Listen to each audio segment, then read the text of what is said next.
ঠাকুরবাড়ির পক্ষ থেকে আপনাদের অভিনন্দন জানাচ্ছি।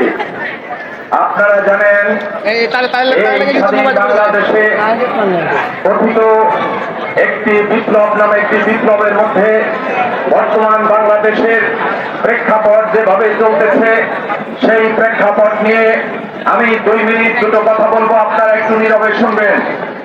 এদেশের প্রেক্ষাপট পরিবর্তন হয়েছে পূর্ববঙ্গে 1947 সালে ধর্মের ভিত্তিতে একটি দেশ বিভাজন করে সেদিনও এই পূর্ববঙ্গের কোটি কোটি লক্ষ লক্ষ মানুষের উপর নির্মম অত্যাচার হয়েছিল। আপনারা জানেন তাদের বিবর্তনে এদেশে একটি মুক্তিযুদ্ধের ডাক এসেছিল। সেদিন সেই মুক্তিযুদ্ধের ডাকে বাংলার বঙ্গোপদ্বীপের 3 কোটি হিন্দু সমাজ তারা জীবন দিয়েছে, তারা মৃত্যুকে বরণ করে নিয়েছে।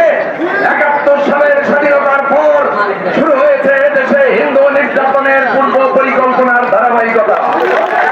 আমরা দেখেছি 1975-এর প্রেক্ষাপট পরিবর্তনের মধ্যে দিয়ে বাংলাদেশের স্বাধীন বাংলাদেশে যে হিন্দু অত্যাচার শুরু হয়েছিল 1924 সালে 2024 সালে যে সেটা উৎসবে পরিণত হয়েছে। সমস্ত মতো ভাইদের এর জন্যই আজকে ঠাকুরবাড়ি আপনাদের আহ্বান করা হয়েছে। আপনারা দেখেছেন 2001 সালে সারা বাংলাদেশের মাইনরিটিদের উপরে যে তাণ্ডব লীলা চলেছিল, 2011 সালে, 2018 সালে, 2022 সালে, 2024 সালে আজ পর্যন্ত আমার মায়ের পুজো কখনো মন্দির কখনো প্রতিমা না ভেঙে দেশে আমরা উৎসব করতে পারি নাই। কথিত ছাত্রদের বৈষম্য বিরোধী আন্দোলনের যারা আপনারা দেশটা পরিবর্তন করেছেন, আপনারা তো ক্ষমতায় গিয়েই বৈষম্য শুরু করেছেন। কোথায় আমার হিন্দুদের কোন ধরনের সহযোগিতা না করে আপনারা দেখেছেন আমাদের মাননীয় উপদেষ্টা মহোদয় গতকালকে কথা বলেছে, আপনাদের আহ্বান জানিয়েছে এক পরিবারে থাকার জন্য। আপনাকে আমরা স্বাগত জানাতে চাই, কিন্তু জানাবো কিভাবে বলেন?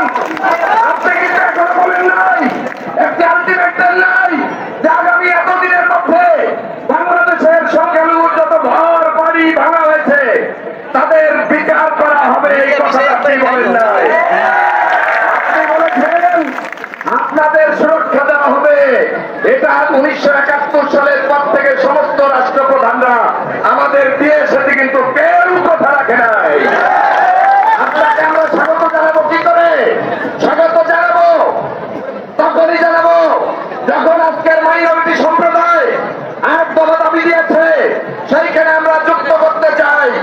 এই দেশে 2 কোটি হিন্দুর মধ্যে 80% এই শ্রীরামের অনুগামী মতুয়া সমাজ। আমার ঠাকুর হরিদেব ঠাকুরের ছবি কার্যকর না হলে জন্ম দিয়ে ছবি কার্যকর হতে পারে না। অতএব আমি উপদেষ্টা মহোদয়কে বলতে চাই, আপনি দেখেছেন আজকে আপনারা কালকে একটা আবেদনের দাবি করেছেন, একটা খোঁজায় আপনারা একটা দিন বদল করে দিতে পারেন, তাহলে আর একটা খোঁজা দিন। এদেশে হিন্দু বৌদ্ধ খ্রিস্টান মুসলিম সম্প্রদায় ধর্মনিরপেক্ষতার জন্য আমরা স্বাধীন করেছিলাম, আর একটা খোঁজা আপনি দিন, দেখে যায় আবার এই দেশটা ধর্মনিরপেক্ষ দেশ হবে। আমরা আপনাকে স্বাগত জানাবো। আমি আর বক্তব্য দিতে চাই না। এই গোপালগঞ্জের বাড়ি থেকে, এই মোড়াকান্দির বাড়ি থেকে নির্যাতিত নিপীড়িত মানুষের যে ঐক্যের বন্ধন, তারা 6 জন পুরুষ, আমাদের ঠাকুর, আমাদের প্রাণপ্রিয় 6 জন ঠাকুর এখানে আছেন। এই 6 জন ঠাকুর আপনাদের যখন যেভাবে ডাক দেবে দল মত নির্বিশেষে আপনারা ওয়াকান্দি ছুটে আসবেন। আমি আমার বক্তব্য শেষ করছি। ধন্যবাদ। জয় হরিবোল, জয় হরিবোল, জয় হরিবোল।